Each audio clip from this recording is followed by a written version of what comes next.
Aniho aho hilaza sy tantara aminao, teo atao fanao reo zay mba tianao, fa marary mampijaly refinjany, ianao no tsy mamaly,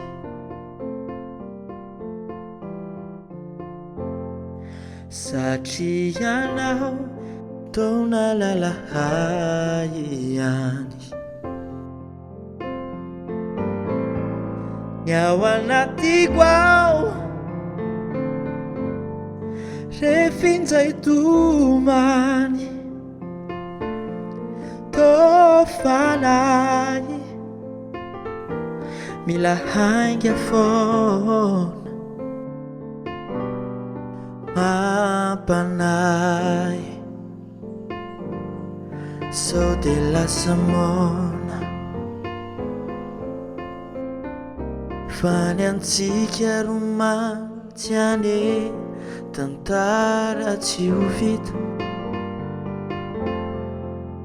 isika roa efa mialehibe tseo reoreo zanantsika,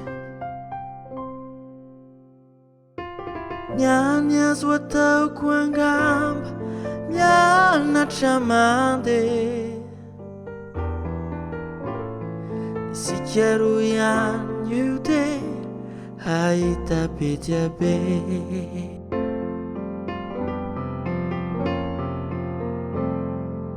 Raha hatrizay ifankafantatra isika, de ho tafaray lalam-piainantsika, de hitohy tsy fankafohy ifankate